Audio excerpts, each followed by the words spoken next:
Hi, it's Tim Reagan here with installment number 3 of our 7-step process for future-proofing oneself. So if you'll recall, this is based on this document, 7 steps to taking control, doing what you love, and being valued in an unpredictable, unforgiving world. This is a guide to future-proofing your professional self. The first steps that we've gone through, step number 1, just as a recap, is really about taking ownership and through this concept of recognizing yourself as the equivalent of a business. You are a business, so you are a business platform. You are the platform of me. And the idea here is that you've got 100 hours of programmable time in any given week.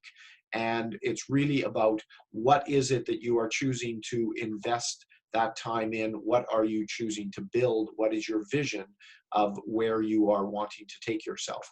So that's all the step 1 work of the future-proofing process.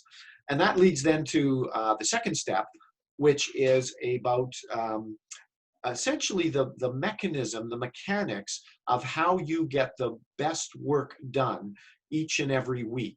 And this is what we call the weekly heartbeat. And it's a set of activities that you can do that's very lightweight in terms of the actual time it takes to run this, to create this habit and to run with it. But what it provides you is this incredible boost to your ongoing productivity, so that, you know, by taking deliberate steps every day and every week, you can accomplish a great deal more, because you have a better mechanism for managing through all the distractions and the various kind of busy work that we all get wrapped up into. So the weekly heartbeat is the mechanics and the tactics and the strategies of really getting the most out of each and every week, so that you can advance your vision. You can advance toward your vision of what you're working to become. And that leads us to step number 3, which is what I want to spend the bulk of today's video on.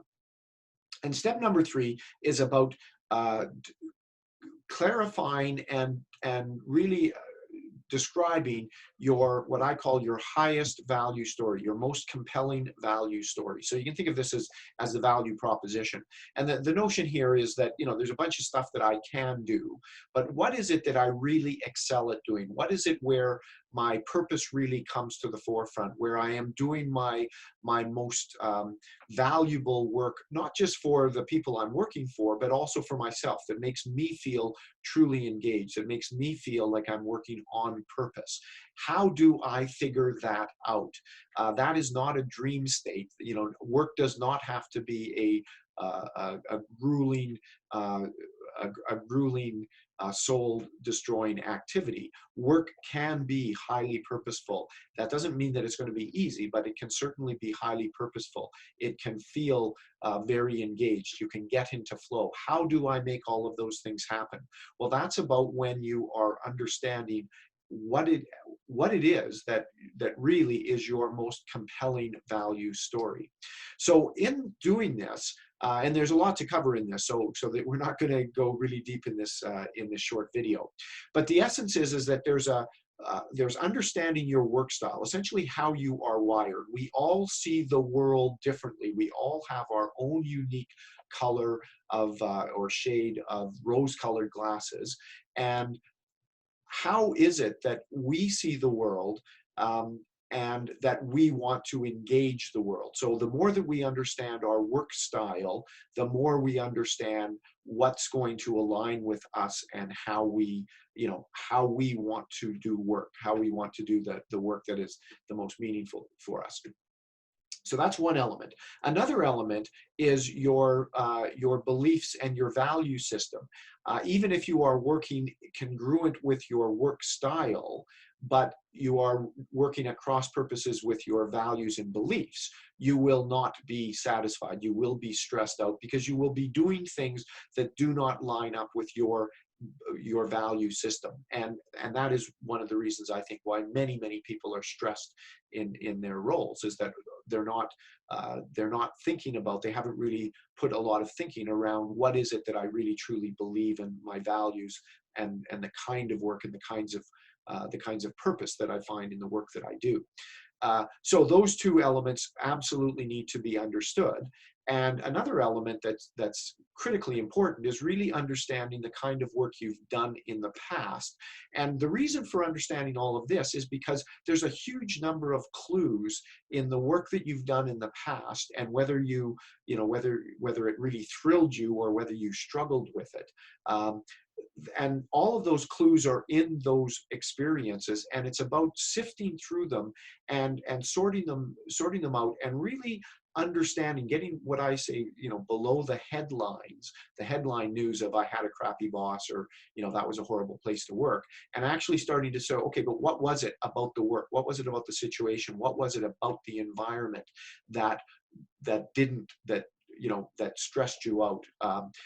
Or that you were really thrilled with. And the more that you can understand those, the better chance you now have toward attracting those kinds of situations into your life, or repelling them if they are the things that you really don't want in your life. So there's a huge amount of extractable information by just doing a disciplined, structured analysis of all of the experiences that you have gained over your life to now. And they don't all have to be work experiences. They can be personal experiences. They can include volunteer work, all kinds of things. But they're things that they're the stories and the vignettes that you've kind of collected over the years. But rarely do we really sort of strip them down and try to figure out what it is about them that really thrilled or that we struggled with.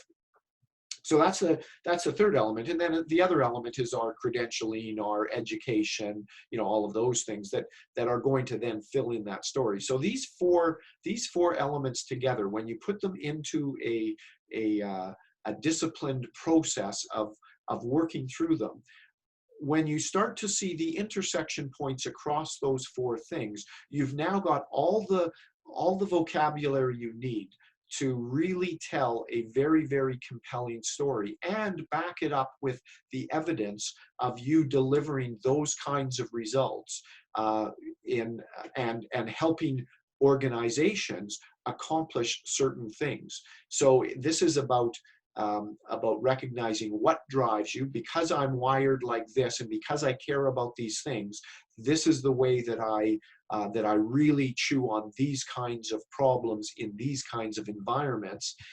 I am able to generate these kinds of outcomes, which results in these kinds of gains for the organization or for the establishment. And so this is all about understanding all of those elements that we've talked about, so that you can now tell very compelling stories. And these aren't garbage stories. These are really true stories that you have the evidence to back them up with. And it's about how you package that up and presenting it, so that people now say, oh wow, that's really impressive. Those are great results. We could use someone like that, or I know of people that could use you in those kinds of roles.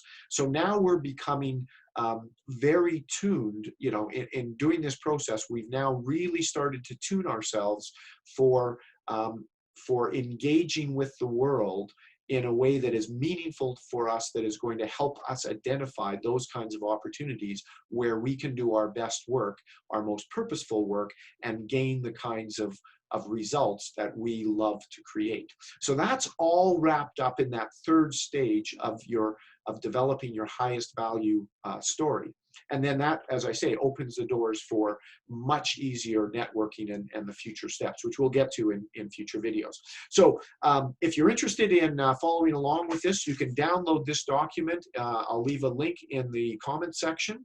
And once you download that, you'll be automatically invited to join our weekly Zoom calls. I do live weekly Zoom calls where we go through the different steps. And the next call coming up is the fourth step, which is now starting to get into the networking piece. So hopefully I'll see you on the Zoom call.